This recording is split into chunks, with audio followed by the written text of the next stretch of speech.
હજુ અમારા લગ્નને 15 દિવસ પણ નહોતા થયા ત્યાં જ મારા પતિને સારી જોબની ઓફર આવી એટલે લગ્ન પછી તરત જ તેમને નવી નોકરી જોઈન કરવી પડી અને તેમને તે નોકરી શહેરમાં લાગી હતી એટલે લગ્ન પછી તેમને તે જ દિવસે શહેર માટે રવાના થવું પડ્યું. મારા પતિ શહેર ગયા અને હું મારા સસરા અને દિયર સાથે ઘરમાં એકલી રહેતી હતી. એક દિવસ મારા સસરાએ મને તેમની પીઠ ઉપર તેલ લગાડવાનું કહ્યું. જ્યારે હું મારા સસરાને તેલ લગાવતી હતી ત્યારે મારો દિયર મને છુપીને જોતો હતો. ત્યારે અચાનક મારી સાડીનો પાલવ સરકીને નીચે આવી ગયો અને તેની સાથે મારા સસરા અને દિયરની નજર પણ સરકી ગઈ અને પછી તેઓ બંનેને તેમના ગોરાને તેલ પીવડાવ્યું અને આખી રાત રોકાયા વગર મને. હેલો મિત્રો, આજની આ વાર્તામાં તમારા બધાનું સ્વાગત છે. મારું નામ સંગીતા છે અને મારા નવા જ લગ્ન થયા છે. લગ્ન પછી હું એવા ઘરમાં આવી કે જે ઘરમાં કોઈ સ્ત્રી હતી જ નહીં. હું દેખાવમાં બહુ ખૂબસૂરત અને ધનવાન ઘરની છોકરી હતી. જ્યારે હું 12મા ધોરણમાં હતી ત્યારે જ મારા માતા પિતાએ મારા લગ્ન નક્કી કરી દીધા હતા અને જેવી હું 15મી ધોરણમાં આવી કે તરત જ મારા લગ્ન સુરેશ સાથે થયા. લગ્નની પહેલી જ રાતે સુરેશ તેના કામ માટે શહેરની બહાર જતો રહ્યો. પરંતુ જેવી લગ્નની પહેલી રાત વીતી અને જ્યારે હું સવારના ઉઠી તો મારી સામે મેં મારા સસરાને મારા રૂમના બાથરૂમમાંથી બહાર નીકળતા જોયા. લગ્ન પહેલાં થોડા દિવસ હું ચૂપ રહેતી હતી કારણ કે મને મારા સસરાની સામે બોલવાથી ડર લાગતો હતો. જ્યારે મારા પતિ શહેરની બહાર કામ માટે ગયા હતા ત્યારે મારો ડિયર જે 25 વર્ષનો હતો અને મારા સસરા જે 55 વર્ષના હતા અને હું તે 2 પુરુષો સાથે ઘરમાં એકલી સ્ત્રી હતી. લગ્નના બીજા દિવસે મેં મારા સસરાનો ભારી અવાજ સાંભળ્યો. ત્યારથી તેમની સામે હું મારું માથું ઝુકાવીને રહેવા લાગી. મારા સસરા ક્યારેક અહીંયા તો ફરતા રહેતા અને મારો નાનો દિયર મારી આગળ પાછળ ફરતો. મારા દિયરનું નામ પ્રકાશ હતું. તે મને મારા નામથી જ બોલાવતો હતો અને હું તેના મોટા ભાઈની પત્ની હતી, પરંતુ હું તેનાથી ઉંમરમાં નાની હતી એટલે એ મને મારા નામથી જ બોલાવતો હતો. લગ્નના થોડા દિવસ પછી મને બહુ જ બેચેની થવા લાગી હતી અને મારા પતિ સુરેશની બહુ જ યાદ આવવા લાગી. હું અત્યારે એવી હાલતમાં હતી કે મારા રૂમની બહાર નહોતી જઈ શકતી કારણ કે મારા ઘરમાં 2 પુરુષ રહેતા હતા. તે દિવસે બપોરનું જમવાનું બનાવતા અચાનક મારા પેટમાં દુખાવો થવા લાગ્યો અને હું રડવા લાગી. મારા રડવાનો અવાજ સાંભળીને મારો દિયર પ્રકાશ રસોડામાં આવી ગયો. તેને કહ્યું, ભાભી, તમે કેમ આવી રીતે રડો છો? હું તેને નહોતી કહી શકતી કે હું શા માટે રડું છું, પરંતુ પછી મેં વિચાર્યું કદાચ મારો દિયર મારું રડવાનું રોકી શકે છે અને મેં તેને મારા રડવાનું કારણ કહ્યું. મેં મારા દિયરને કહ્યું કે મને મારા પતિની બહુ યાદ આવે છે. ત્યાં જ તેમણે મને કહ્યું, હું ભાઈને હમણાં જ બોલાવું છું. તે તરત જ તેમના મોબાઈલમાંથી મારા પતિને ફોન કર્યો અને તેમની સાથે મારી વાત કરાવી. મારા પતિએ કહ્યું કે હું હજુ થોડા દિવસ કામમાં વ્યસ્ત રહીશ. કામ પૂરું થશે કે તરત જ ત્યાં આવી જઈશ. ત્યાં સુધી તું તારું ધ્યાન રાખજે. સુરેશે મને ધૈર્ય રાખવાનું કહ્યું હતું અને ફોન રાખતા પહેલાં તેમણે મને કહ્યું હતું કે જો તું મારા પતિ અને ભાઈને સારી રીતે દેખભાળ કરીશ તો હું તારાથી બહુ ખુશ થઈશ. મારા પતિ સ્વભાવ અને દેખાવ બંનેમાં શ્રેષ્ઠ હતા. હું મારા પતિને બોલતા સાંભળ્યું કે તેમની ખુશી તેના પિતા અને ભાઈ બંનેને ખુશ રાખવામાં હતી અને હું પણ મારા સાસરિયાવાળાને ખુશ રાખવા માંગતી હતી. સુરેશ સાથે ફોન પર વાત કર્યા પછી મારો ચહેરા પર અલગ જ ખુશી ઝલકવા લાગી. થોડા જ મિનિટોમાં મારું મોઢું રડીને સૂજી ગયું હતું. ત્યાં જ મારા ડિયર પ્રકાશે મને ગળે લગાડી દીધો અને કહેવા લાગ્યો, ભાભી, હવે તમે તો ખુશ છો ને? આવી રીતે રડ્યા નહીં કરો. જો તમને કંઈ પણ તકલીફ હોય તો કૃપા કરીને મને આવીને કહેજો. મારો દિયર પ્રકાશનો સ્વભાવ એકદમ મારા પતિ જેવો જ હતો, એકદમ ભોળો. ક્યારેક તે મને ભાભી કહેતો હતો તો ક્યારેક મને મારા નામથી બોલાવતો હતો. ધીમે ધીમે મારી પ્રકાશ સાથે વાતચીત થવા લાગી. મને કાંઈ જોઈતું હોય તો હું તેને કહી દેતી કારણ કે હજુ સુધી મારા સસરા સાથે સામસામે વાત નહોતી થઈ. એક દિવસ સાંજે મારા સસરા ઘરે આવ્યા તો પગેથી લંગડાતા ચાલતા હતા. તેમણે કપડાં પર કીચડથી ભરાયેલા હતા. તે સમયે પ્રકાશ પણ ઘરમાં ન હતો. તે કોઈ કામથી બહાર ગયો હતો. મારા સસરાના આવા ગંદા કપડાં જોઈને હું સમજી ગઈ કે તેઓ ક્યાંક પડીને આવ્યા છે. મારા સસરા ઘરે આવ્યા તો તેમણે મને બહારથી જ અવાજ કરીને બોલાવ્યો. હું તરત જ બહાર આવી ગઈ અને તેમને પાસેથી બેગ લઈ લીધી. મારા સસરાએ મને પાણીની મોટર ચાલુ કરવાનું કહ્યું. તેમણે મારી સામે તેમનો કુર્તો ઉતારી લીધો. તેઓ મારી સામે બસ એક નાની ચડ્ડીમાં જ હતા. મને મારા સસરાને આટલી નાની ચડ્ડીમાં જોઈને બહુ શરમ આવતી હતી, પરંતુ અત્યારે ઘરમાં કોઈ હતું નહીં, એટલે મજબૂરીથી મને તેમની મદદ કરવી પડી. મારા સસરાએ મને તેમની ઉપર પાણી રેડવાનું કહ્યું. હું તેમના શરીર ઉપર પાણી રેડતી હતી અને તેઓ પોતાના શરીર ઉપર લાગેલી માટી સાફ કરી રહ્યા હતા. જ્યારે હું મારા સસરાના શરીર ઉપર પાણી રેડતી હતી, ત્યારે ઘરની બહારથી પસાર થતા દરેક વ્યક્તિ મને અલગ જ નજરથી જોતા હતા. મારી સામે મારા સસરા અડધા કપડાં પહેરીને ઊભા હતા, પરંતુ તેમને જરા પણ સંકોચ થતો ન હતો. તેઓ મારી સામે અર્ધનગ્ન ઊભા છે. તેઓ એટલા વૃદ્ધ પણ ન હતા, પણ મને તેમને જોઈને શરમ આવતી હતી. ત્યાં સસરાજીએ મને તેમની નજીક બોલાવી અને ફરી પાણી રેડવાનું કહ્યું. તેમણે કહ્યું કે આટલા દૂરથી પાણી નાખે છે તે પાણી મને જોરથી વાગે છે, એટલે નજીક આવીને ઊભી રહી છે. જેવી હું તેમની પાસે જઈ અને પાણી નાખવા લાગી તો તેમણે મને તેમની પીઠ ઉપરથી મેલ સાફ કરવાનું કહ્યું. હું મારા સસરાની પીઠ ઘસવા માંડી. થોડી વાર રહીને તેઓ મારા હાથ પકડતા અને કહેતા કે અહીંયાથી સાફ કરીને બરાબર હાથ ફેરવજે. હું મારા સસરાનો હાથ મારા હાથથી પરથી હટાવતી હતી. ત્યાં જ મારો દિયર પ્રકાશ ઘરે આવી ગયો. તેણે મને અલગ નજરથી જોઈ અને પછી તેણે મારા હાથમાંથી પાણીની પાઇપ લઈ લીધી અને તેને કહ્યું કે હું પિતાજીના શરીર ઉપર પાણી નાખીશ. ભાભી, તમે ઘરમાં જાઓ. હું સસરાના શરીર ઉપર પાણી નાખતા થોડી ભીની થઈ ગઈ હતી, એટલે ઘરમાં આવતા જ હું મારા રૂમમાં ગઈ અને ભીની સાડી બદલવા લીધી. જેવી હું સાડી બદલાવીને રૂમની બહાર તરફ જવા ગઈ, ત્યાં જ મારા રૂમના દરવાજો ખખડ્યો. જેથી હું રૂમની બહાર નીકળી, ત્યાં જ મારી નજર ભીના પગલાં પર પડી. મેં ધ્યાનથી જોયું તો તે પગલાં પ્રકાશના રૂમ તરફ જઈ રહ્યા હતા. ત્યાં જ મને થયું કે હું જ્યારે સાડી બદલાવી રહી હતી, ત્યારે પ્રકાશ મને ચોરી છુપે કપડાં બદલતા જોઈ રહ્યો હતો. હવે મને પ્રકાશ ઉપર શક થવા લાગ્યો, પરંતુ માત્ર શકના કારણે હું તેને કંઈ કહી શકતી ન હતી અને મને ઘરમાં આવીએ હજુ વધારે સમય નહોતો થયો કે હું કોઈને કંઈ કહી શકું. પછી મને લાગ્યું કે કદાચ તે મારા રૂમની બહારથી જતો રહ્યો હશે. તે દિવસે રાત્રે હું મારા સસરા અને દિયર સાથે જમતી હતી, ત્યારે અચાનક મારા સસરાએ મારો હાથ પકડી લીધો અને મને જમવા માટે તેમની પાસે બેસાડ્યો અને તેમણે કહ્યું કે હવેથી તું આ ઘરની પ્રમુખ વ્યક્તિ છે, તો અમારી સાથે બેસીને જમી શકે છે. અને તે બેઠા બેઠા બીજી બધી વાતો કરવા લાગ્યા. તેમણે કહ્યું, વહુ, તું મને દાદા ક્યારે બનાવીશ? હું જેમ બને તેમ જલ્દી મારા પૌત્રનો અવાજ આ ઘરમાં સાંભળવા માગું છું. શું તેમને ખબર નથી કે તેઓ કયા વિષય ઉપર મને કહી રહ્યા છે? શું તેમને ખબર નથી કે તેમનો દીકરો લગ્ન પહેલા દિવસથી જ શહેરની બહાર જતો રહ્યો છે? હવે હું એકલી ગર્ભવતી કઈ રીતે થઈ શકું? મેં તેમને આગળ કંઈ બોલ્યા વગર ખાલી મારું માથું હલાવી લીધું. કદાચ મને એવું લાગ્યું કે મારા સસરા અને મારા દિયર મને કંઈક કહેવા માંગે છે. ત્યારે સસરાએ મારી સામે પોતાના પૌત્રનો વિષય ઉપાડ્યો છે. મારો મતલબ છે કે મેં અંદાજ લગાવ્યો હતો કે કદાચ મારા પતિ સુરેશ જલ્દીથી ઘરે આવી જશે. તેઓ મને સરપ્રાઈઝ આપવા માંગતા હતા, એટલે હું મારા સસરાને કંઈ કહ્યા વગર વિચારી રહી હતી. મારા સસરાએ મને કંઈ કહ્યું ન હતું કે તેમનું સુરેશ સાથે કંઈ થયું છે, અને મેં પણ તેમને કંઈ પ્રશ્ન નહીં કર્યો. રાતનું જમવાનું પતાવ્યા પછી મારા સસરાએ મને તેમના પગની માલિશ કરવાનું કહીને તેમના રૂમમાં બોલાવ્યો. જો કે તેમનો નાનો છોકરો હજુ પણ ઘરમાં હતો, છતાં પણ તેમણે મને બોલાવ્યો. હું તેમના રૂમમાં ગઈ તો તેઓ મારી સામે શર્ટ પહેર્યા વગર બેઠા હતા. જેવી જ હું તેમના રૂમમાં દાખલ થઈ તો તેમણે મારી સામે પોતાનું પેન્ટ ગોઠણ સુધી નીચે ખેંચી લીધું અને મને તેમના પગની માલિશ કરવા કહ્યું. જેવું જ મેં મારા સસરાના પગ ઉપર તેલ નાખ્યું, ત્યાં તેઓ મારા વખાણ કરવા લાગ્યા.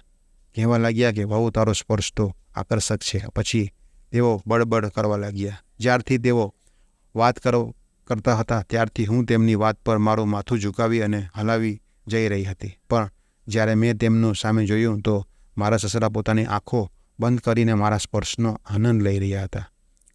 તેમના ચહેરાના ભાવ કંઈક અલગ જ દેખાતા હતા. ત્યાં જ મેં તેમના રૂમની બહાર જવાનું વિચાર્યું અને મારા દિયર પ્રકાશને બોલાવી દીધો. ત્યાં મારા સસરાએ કહ્યું કે મેં સાંભળ્યું છે કે તું સુરેશને યાદ કરી રહી છે, પરંતુ હજુ તેને કામ કરવાની જરૂર છે. પણ તું જરા પણ ગભરાઈશ નહીં. સુરેશ મારો પોતાનો દીકરો છે. તેનામાં અને મારામાં કોઈ અંતર નથી. કદાચ તને કોઈ મહેસૂસ થાય તો તું મને આવીને કહી શકે છે. સસરા મારી સાથે વાત કરી જ રહ્યા હતા ત્યાં બહારથી પ્રકાશનો ખાંસવાનો અવાજ સંભળાયો. તેનો અવાજ આવ્યો એટલે મારા સસરાને લાગ્યું કે પ્રકાશ તેમના રૂમની બહાર છે. ત્યારે તેમણે પ્રકાશને બોલાવ્યો. જો કે પ્રકાશ મારા સસરાના રૂમની બહાર જ ઊભો હતો. થોડી જ વારમાં તે રૂમની અંદર આવી ગયો અને મને કહેવા લાગ્યા કે જ્યારે પણ હું ઘરમાં ન હોય ત્યારે તું પ્રકાશને કહી શકે છે કે તને શું જોઈએ છે. પ્રકાશ સુરેશનો ભાઈ છે. પ્રકાશ, સુરેશ અને હું અમે ત્રણેય એક જ છીએ. તું અમારું ધ્યાન રાખ, અમે તારું ધ્યાન રાખીશું. સસરાની નજરમાં અમારું ધ્યાન રાખ એનો મતલબ કંઈક અલગ જ હતો અને મને ધીરે ધીરે તેની આદત થઈ રહી હતી. હું તેમને પ્રણામ કરી અને મારા રૂમમાં ચાલી ગઈ. બીજા દિવસે સવારે હું ઉઠી તો મેં જોયું કે મારો ડિયર પ્રકાશ મારી બાજુમાં હતો. પરંતુ તેનાથી વધારે આશ્ચર્ય વાત એ હતી કે મારા સસરાને મેં મારા રૂમના બાથરૂમમાંથી બહાર નીકળતા જોયા. ગઈકાલે રાત્રે તેમણે મને એમ કહ્યું હતું કે હું અને પ્રકાશ તારા માટે સુરેશ જેવા જ છે અને આજે સવારે મને તેમની વાતનો મતલબ સમજાયો. આખરે આ ઘરમાં મારી સાથે શું થઈ રહ્યું હતું મને કંઈ સમજમાં આવતું ન હતું. સસરા મારા રૂમની બહાર ગયા અને મેં મારી આંખો ધીમેથી ખોલી લીધી અને ઉઠીને પલંગ ઉપર બેસી ગઈ. મારા ઉઠ્યા પછી મેં પ્રકાશને પણ ઉઠાડ્યો અને પછી મેં તેમને પૂછ્યું, પ્રકાશ, તું મારા રૂમમાં શું કરી રહ્યું છે? તો પ્રકાશે કહ્યું કે અરે ભાભી, તમે ડરો નહીં. રાત્રે અચાનક મારા રૂમનો પંખો બંધ થઈ ગયો એટલે હું નીંદરમાં મારી બાજુના રૂમમાં ઘૂસી ગયો. જ્યારે હવે તમે મને જગાડ્યો તો મને ખબર પડી કે હું રાત્રે તમારા રૂમમાં આવી ગયો હતો. રાતના અંધારામાં મને કંઈ દેખાતું ન હતું એટલા માટે ગડબડ થઈ ગઈ. મને ક્ષમા કરો અને એટલું ડરવાની જરૂર નથી. રાત્રે પિતાજી તમને કહેશે કે પ્રકાશભાઈ કોણ છે અને હું કોણ છું. ભાઈના પછી આ ઘર પર મારો અધિકાર છે અને સાથે સાથે આ રૂમમાં પણ મારો અધિકાર છે. હું પ્રકાશને બરાબર સમજી ગઈ પરંતુ તે બોલવામાં બહુ અસભ્ય હતો. સવારે તેને મારી સાથે અસભ્ય ભાષામાં વાત કરી. તેને આવું કહેવું મારા માટે બહુ મોટી વાત હતી. એટલે હું મારા પતિ સુરેશને તેના નાના ભાઈ પ્રકાશ વિશે કહેવાની હતી. બસ સુરેશની ઘરે આવવાની રાહ જોઈ રહી હતી. લગ્ન પછી તે મારી ખૂબસૂરત સવાર નહીં હતી પરંતુ એક અસ્તવ્યસ્ત સવાર હતી. કારણ કે હું જેવી સવારના ઉઠી તો મેં જોયું કે મારા ડિયર મારી બાજુમાં સૂતેલો છે અને સસરો મારા બાથરૂમની બહાર નીકળી રહ્યો છે. આટલું મોટું 10 રૂમનું ઘર હોવા છતાં પણ બંનેને સૂવા માટે મારો જ રૂમ અને મારો જ બાથરૂમ કેમ દેખાયો? સવારથી હું મારા રૂમમાં બેઠી બેઠી મનમાં વિચાર કરીને માથાકૂટ કરી રહી હતી. ત્યાં જ મને બહારથી મારા સસરાનો અવાજ સંભળાયો. હું જલ્દીથી પલંગ પરથી ઊભી થઈ અને રૂમની બહાર નીકળી. મેં 5 જ મિનિટમાં નાસ્તો બનાવીને તેમની સામે મૂકી દીધો. નાસ્તો કરતા સમયે મારા સસરાએ પ્રકાશને કહ્યું, બપોરે જ્યારે પ્લમ્બર મિસ્ત્રી બહારના બાથરૂમનો ચેક કરવા આવે ત્યારે તું ઘરમાં જ રહેજે કારણ કે વહુ ઘરમાં એકલી છે. અમારા ઘરમાં માત્ર મારા જ રૂમમાં એક અલગથી બાથરૂમ હતો. બાકી બીજા માટે કોમન બાથરૂમ હતું. સસરાની વાતથી મને સમજ પડી કે કોમન બાથરૂમનો નળ તૂટી ગયો હશે એટલા માટે સવારે મારા રૂમના બાથરૂમમાં આવ્યા હશે. તે દિવસે બપોરના સમયે પ્લમ્બર અને મિસ્ત્રી નળનું કામ કરવા આવ્યા હતા. સસરા તેના કામ પર ગયેલા હતા. મારા સસરા ગામડાના એક કરિયાણાની દુકાનમાં કામ કરતા હતા. ગામડામાં તેમનું બહુ નામ હતું. મારો દિયર પ્રકાશ હજુ ભણતો હતો. બપોરના પ્લમ્બર મિસ્ત્રીનું કામ પતી ગયા પછી પ્રકાશ અને હું ઘરમાં બપોરનું જમ્યા પછી હું મારા રૂમમાં બેઠી હતી. ત્યારે પ્રકાશ મારા રૂમમાં આવ્યો. તેના હાથમાં એક બોક્સ હતો. તેણે તે બોક્સ મારી સામે મૂકી લીધો અને પ્રકાશે કહ્યું કે આ પાર્સલ તમારા માટે ભાઈએ શહેરથી મોકલ્યું છે. પાર્સલમાં એક ડ્રેસ અને મીઠાઈનો ડબ્બો હતો અને સુરેશે એક પત્ર પણ લખીને મોકલ્યો હતો. તેમાં તેને લખ્યું હતું કે પ્રિય પત્ની, હું જલ્દી ગામમાં પાછો આવીશ. સુરેશનો મીઠો સંદેશ વાંચ્યા પછી મેં તરત જ તેમની મોકલાવેલી મીઠાઈ ખાધી અને તેની સાથે સાથે પ્રકાશને પણ આપી. પ્રકાશનો સંદેશ સાંભળીને હું એટલી ખુશ હતી કે મેં એકસાથે 3 થી 4 મીઠાઈ ખાઈ લીધી. મેં પ્રકાશને આપેલી મીઠાઈ પણ લઈ લીધી. તે મારા રૂમની બહાર જતો રહ્યો. ત્યાર પછી મેં થોડીવાર આરામ કર્યો અને જ્યારે હું ઉઠી તો રૂમની બહાર પ્રકાશને જોયો. જેવી હું ઉઠી અને હું મારું માથું ધોવા માટે બાથરૂમમાં ગઈ. બાથરૂમમાં જતાં જ મેં મારો ચહેરો અરીસામાં જોયો તો જોતાં જ હું હેરાન થઈ ગઈ કારણ કે મારા ચહેરા અને ગરદન પર સોજા આવી ગયા હતા. મને કંઈ સમજમાં ન પડી કે એક જ કલાકની ઊંઘમાં હું આટલી બધી સૂજી ગઈ. મને કંઈ યાદ હતું નહીં કે સૂતા પછી હું એકેય વાર ઉઠી હતી પણ કે નહીં. પછી હું રસોડામાં મારા માટે જમવાનું બનાવવા લાગી. ત્યાં ઘરનો દરવાજો ખખડાયો. મેં દરવાજો ખોલ્યો તો મારી સામે મારી બચપનની સહેલી પ્રિયા હતી. પ્રિયાએ મને કહ્યું કે, સંગીતા, હું તને ગઈકાલે મળવા આવી હતી, પરંતુ જીજાજીએ મને કહ્યું કે તું સૂતેલી છે. ગઈકાલે બપોરે પ્રિયા મને મળવા આવી હતી? એનો મતલબ કે હું પૂરા 1.5 દિવસ પછી ઉઠી છું. હું પહેલાં ક્યારેય આવી રીતે સૂતી હતી નહીં. જ્યારે પ્રિયા મારી સાથે વાત કરી રહી હતી ત્યારે એને મને કહ્યું કે હું મારા કાકા સાથે ગામડે ગઈ હતી. ત્યાં અમે સાંભળ્યું કે તારા લગ્ન આ જ ગામડામાં થયા છે, તો હું તને મળવા તારા ઘરે આવી ગઈ. પ્રિયાએ મને કહ્યું, સંગીતા, જીજુ તને બહુ પ્યાર કરે છે. હા, તારું શરીર જોઈને જ મને ખબર પડી છે. જ્યારે ગઈકાલે તું તને મળવા આવી હતી તો જીજુ તારી બાજુમાં બેઠા હતા અને તેઓ બહુ ખુશ દેખાઈ રહ્યા હતા. લગ્નના થોડાક દિવસોમાં જ તારું રૂપ ખીલી ગયું છે. હું આ બધી ચક્કરમાં પ્રિયાને પૂછવાનું ભૂલી ગઈ કે તું કેમ છે, પરંતુ તેને એ પૂછવાના બદલે હું તેને એ પૂછવા માંગતી હતી કે તું કોને મારો પતિ સમજે છે. મેં તેને કહ્યું કે જીજાજી કોને કહી રહી છે? તેને કહ્યું કે તે વ્યક્તિને કહી રહી છું જે ગઈકાલે તારા બેડ ઉપર બેઠો હતો. એનું નામ સુરેશ છે ને? પ્રિયાએ મારા ડિયર પ્રકાશને મારો પતિ સમજી લીધો હતો. પ્રકાશ એક જવાન અને દેખાવડો છોકરો હતો. કોઈને પણ આવી ગેરસમજ થઈ જાય એ વાત સ્વાભાવિક હતી. એટલે મેં તેને કહ્યું કે પ્રકાશ મારો પતિ નથી, તે મારો નાનો દિયર છે. મારો પતિ તો શહેરમાં નોકરી કરે છે. જલ્દી જ મને તે તેમની સાથે શહેર લઈ જશે. તે પછી પ્રિયાએ કહ્યું કે આ સાંભળીને મને બહુ સારું લાગ્યું કે જીજાજી શહેરમાં નોકરી કરે છે, પરંતુ સંગીતા, જ્યારે તારો પતિ શહેરમાં છે તો તું અહીંયા ગામડામાં તારા સસરા અને દિયર સાથે શું કરે છે? ગઈકાલે જેવી રીતે તું તારા બેડ ઉપર તારા દિયર સાથે બેઠી હતી, મને લાગ્યું કે એ જ તારો પતિ છે. આ ઘરમાં 3 એકલા પુરુષો છે. આ બધું જોઈને મને લાગે છે કે તમે અહીંયા સાવધાનીથી રહેવું જોઈએ. નહીંતર જેટલું જલ્દી હોઈ શકે તું તારા પતિ સાથે શહેર જતી રહે. પ્રિયાએ થોડા જ મિનિટોમાં વાતાવરણને એકદમ ગંભીર બનાવી લીધું, પણ તેણે જે પણ કંઈ કહ્યું તે બધું સાચું હતું. મને પણ ઘરમાં 2 પુરુષો સાથે રહેવું એ સુરક્ષિત લાગતું ન હતું. તેમનું વર્તન, મારા દિયરને મારા આગળ પાછળ ફરવું, આ બધી વસ્તુઓ કંઈક અલગ જ દર્શાવી રહી હતી. હવે તો હદ થઈ ગઈ હતી. હું લગભગ 1.5 દિવસ સુધી સૂતી રહી હતી. ઘરમાં કોઈએ મને આ વિશે કંઈ કહ્યું જ નહીં. મને કંઈ સમજમાં નથી આવ્યું કે એક જ રાતમાં મારું શરીર અચાનક આટલું સરસ કઈ રીતે થઈ ગયું. જેવો જ પ્રિયાએ વાતાવરણને ગંભીર બનાવ્યું હતું, એણે મને ફરીથી સંશયમાં નાખી દીધી. તે બોલી કે જીજાજી શહેરમાં નોકરી કરે છે તો તેમની પાસે મોબાઈલ ફોન તો હશે જ ને, શું તે સોશિયલ મીડિયા પર તો હશે ને? મેં કહ્યું, એના વિશે મને કંઈક વધારે ખબર નથી. મારી પાસે મારા પોતાનો ફોન પણ નથી. તેના પરથી પ્રિયાએ કહ્યું કે તું બસ ખાલી મને જીજાજીનું નામ કહી દે, હું સોશિયલ મીડિયા પર તેનું નામ સર્ચ કરું છું. પ્રિયાએ થોડી જ વારમાં તેના મોબાઈલમાંથી સુરેશનું નામ સર્ચ કર્યું. તેમાં મને સુરેશના ઘણા બધા ફોટા જોવા મળ્યા. પ્રિયાને મેં થેન્ક યુ કહ્યું, જેના કારણે મને સુરેશના ઘણા બધા સરસ ફોટા જોવા મળ્યા, પરંતુ હું કંઈક સમજી શકી નહીં. ત્યાં સુરેશના ફોટા જોઈને પ્રિયા તરત જ પોતાના ઘરે જતી રહી. પ્રિયા નાનપણમાં જ તેના મા બાપ સાથે શહેરમાં રહેવા જતી રહી હતી, એટલે તેમના માતા પિતાએ તેમને બહુ સારી શિક્ષા અપાવી હતી. એટલે જ તે આ બધી વસ્તુઓથી સારી રીતે અનુભવી હતી. મારી સાથે વાતો કર્યા પછી પ્રિયા તેના મામાના ઘરે જવા માટે નીકળી ગઈ. તેના જતાં જ મારા સસરા અને દિયર ઘરે આવી ગયા. મારા દિયર મારાથી નજર છુપાવતો દેખાયો. રાતના જમ્યા પછી મારા સસરાએ દિયરને તેના રૂમમાં બોલાવ્યો.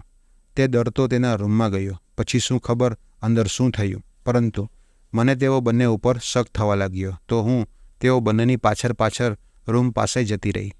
હું મારા સસરાના રૂમની આજુબાજુ જોવા લાગી અને હું તેને બંનેની વાતો છુપાઈને સાંભળતી હતી. મારો દિયર મારા સસરા સાથે વાત કરતો હતો કે પિતાજી, બહુ જલ્દી નહીં કરો, હજુ તો સંગીતા બહુ નાની છે.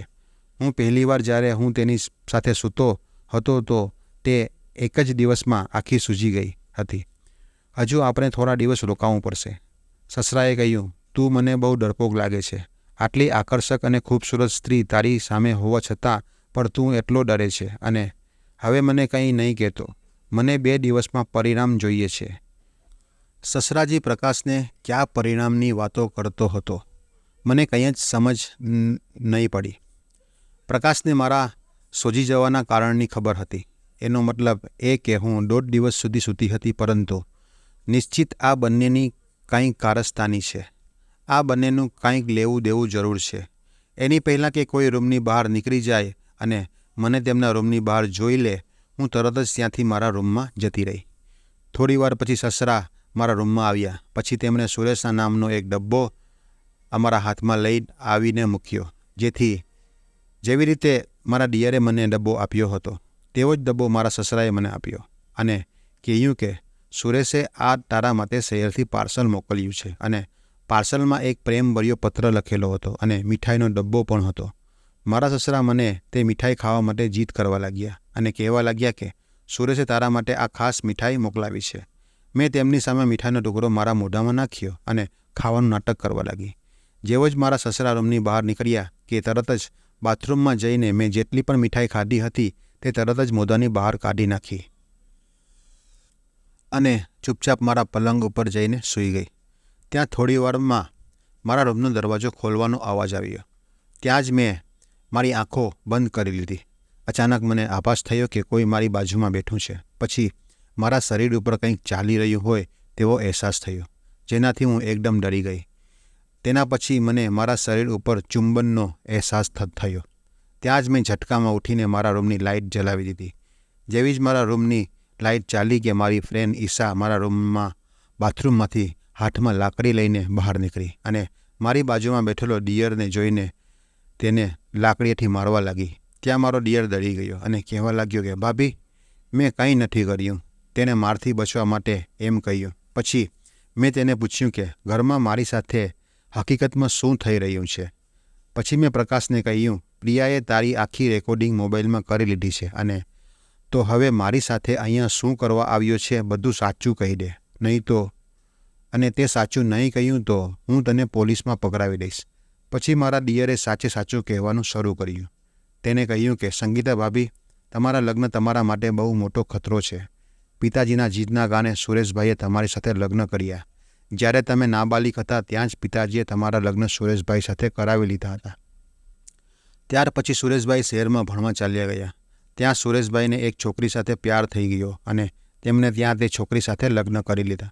પરંતુ ભાઈએ પિતાજીના બીકથી તેના લગ્ન વિશે કાંઈ કહ્યું નહીં અને પિતાજી તેના લગ્ન તમારા સાથે કરાવી દીધા. પણ ભાઈ તમારા સાથે લગ્ન કરવા નહોતા માંગતા, પરંતુ પિતાજીના બીકના કારણે તેમણે તમારા સાથે લગ્ન કરવા પડ્યા અને ભાઈએ લગ્ન પછી તેમની પહેલી પત્ની વિશે પિતાજીને કહ્યું. તે જાણ્યા પછી કે શહેરમાં તેની એક પત્ની છે, છતાં પણ પિતાજી તે સ્વીકારવા તૈયાર નહોતા. એટલા માટે ભાઈ તેમના લગ્નની પહેલી રાત્રે જ અહીંયાથી ભાગી ગયા. પિતાજીએ તેને વારંવાર ગામમાં આવવાનું કહ્યું, પરંતુ ભાઈની પહેલી પત્નીને છોડવા તૈયાર ન હતા. પિતાજીને તેમનું માન અને તેમની પ્રતિષ્ઠાની ચિંતા છે. એટલે પિતાજીએ મને તારા નજીક આવવાનું કહ્યું કે જેથી તું એકવાર ગર્ભવતી થઈ જાય અને આ જાણીને તું મારી સાથે લગ્ન કરવા તૈયાર થઈ જાય અને તેના સિવાય તારી પાસે બીજો કોઈ વિકલ્પ હશે નહીં, કારણ કે ભાઈ ગામ આવવા તૈયાર જ નથી. થોડા દિવસો પછી તમારા પરિવારવાળા તો પૂછશે જ કે સુરેશ ક્યાં છે અને તેમની બદનામી થાય તે પહેલાં પિતાજી માથું ઝુકાવી દેશે, જેથી બધા સમજે કે વહુ ખરાબ નીકળી છે. તે પોતાના ડિયર સાથે રંગરેલિયા મનાવે છે અને તેના બાળકની મા બનવાની છે. આવી રીતે તમારી બદનામી થતાં પિતાજીની નહીં થાત. તે માટે પિતાજીએ આ બધા નાટક રચાવ્યો હતો. સુરેશભાઈએ તમારા માટે શહેરથી કોઈ પાર્સલ મોકલ્યું નહોતું, ન તો 2 દિવસ પહેલાં કે ના તો આજે. પાર્સલ તો પિતાજીએ મને આપ્યું હતું અને પત્ર પણ પિતાજીએ પોતે જ લખ્યો હતો અને મને ખબર નહીં કે પિતાજી તે મીઠાઈમાં દવા નાખી છે. ભાઈએ પત્ર મોકલ્યો છે તે ખુશીમાં તમે આખી મીઠાઈ ખાઈ લીધી અને તે કારણે તમે 1.5 દિવસ સુધી સૂતા રહ્યા અને પ્લાનના હિસાબે હું તમારી સાથે તે બધું કરવા માંગતો હતો. પરંતુ જ્યારે મેં તમને હાથ લગાવ્યો ત્યાં નીંદરમાં તમારો માસૂમ ચહેરો જોઈને મને તમારી સાથે કંઈ ખોટું કરવાની ઈચ્છા થઈ નહીં. તમારી નજીક આવતા પહેલાં હું પિતાજીની વાતોમાં આવી ગયો હતો અને તમારી સાથે કંઈ પણ કરવા તૈયાર હતો. પરંતુ મેં તમારો માસૂમ ચહેરો જોયો તો મને મારા ખુદ પર શરમ આવવા લાગી કે હું આવી રીતે કઈ રીતે કોઈની સાથે ખોટું કરી શકું. એટલે હું આખી રાત તમારી બાજુમાં બેસીને વિતાવવા લાગ્યો અને સવારે બહાર નીકળી જતો. એક સાથે 1.5 દિવસ સૂતા રહેવાથી તમારું શરીર સૂજી રહ્યું છે. મારા ડિયરની મુખેથી નીકળેલી આખી હકીકત સાંભળીને મારા પગ નીચેથી જમીન સરકી ગઈ. જે વ્યક્તિ સાથે મારા લગ્ન થયા હતા તેણે મને ક્યારેય પોતાની પત્ની સમજી ન હતી. સુરેશ જે છોકરી સાથે પ્યાર કરતો હતો તેની સાથે રહેવા માટે તે સ્વતંત્ર હતો, પરંતુ તેણે પોતાના પિતાજીના ડરથી મારી સાથે લગ્ન કર્યા અને મારી જિંદગી બરબાદ કરી દીધી. સસરા તેની માન અને પ્રતિષ્ઠાની જીત પર ઊભા હતા. કદાચ સાસુ હોત તો એકવાર આ લોકોની વાતો સિવાય પોતાના દીકરાની વાતને પ્યારને સમજત તો આ બધું ભ્રમ નહીં થાત. ગઈકાલે બપોરે હું પ્રિયાના મોબાઈલમાં સુરેશના સોશિયલ મીડિયા પ્રોફાઇલ જોતી હતી ત્યારે મેં તેના ફોટા એક છોકરી સાથે જોયા હતા. ત્યારે જ મને ખબર પડી ગઈ હતી કે કંઈ ગડબડ છે. મને લાગ્યું કે હવે તો મારી જિંદગી બરબાદ થઈ જશે, પરંતુ પ્રકાશે આવું થવા દીધું નહીં અને એના વિશે વિચાર્યું કે દુનિયાવાળા શું કહેશે. તેની ચિંતા કરી નહીં. તેણે મારી સાથે લગ્નનો પ્રસ્તાવ મૂક્યો અને હું તેની સાથે લગ્ન કરવા તૈયાર થઈ ગઈ. પછી પ્રકાશ મારી જિંદગી બની ગયો. અમારા લગ્ન પછી પણ સસરાએ સુરેશને માફ કર્યો નહીં અને હું સસરાની ચિંતા સમજી ગઈ કે તેમના પોતાના જૂનવાણી વિચાર ધરાવતાના કારણે તેઓ આવી મુસીબતમાં પડ્યા. એટલે મેં તેમને ક્ષમા કરી લીધા અને હવે અમે ત્રણેય ખુશી ખુશી અમારા ઘરમાં રહીએ છીએ. 1 વર્ષ વીતી ગયું અને મારા સસરા દાદા બની ગયા. લોકો શું કહે છે એ વિચાર્યા કરતાં એ વિચારો કે તમારા બાળકોનું શું ઈચ્છે છે અને શું વિચારે છે. ક્યારેક મા અને બાપ સાથે પણ આવું થાય છે. તેઓ પોતાના ઈચ્છા અનુસાર પોતાના વિચારો તેમના બાળકોને થોપી દે છે. એટલે પહેલાં બાળકોનો વિચાર કરવો જરૂરી છે. મિત્રો, તમને વાર્તા કેવી લાગી? એક સરસ મજાની કોમેન્ટ કરીને જણાવશો. અને એક વિનંતી છે, જો તમે હજી સુધી અમારા ચેનલને સબસ્ક્રાઈબ નથી કર્યું તો કૃપા કરીને અમારી ચેનલને સબસ્ક્રાઈબ કરો અને વિડીયોને લાઇક કરવાનું ભૂલશો નહીં, કારણ કે તમારી એક લાઇકથી મને ખૂબ જ ઉત્સાહ અને હિંમત મળે છે. આ વિડીયો જોવા બદલ તમારો આભાર. ધન્યવાદ. જય શ્રી રામ.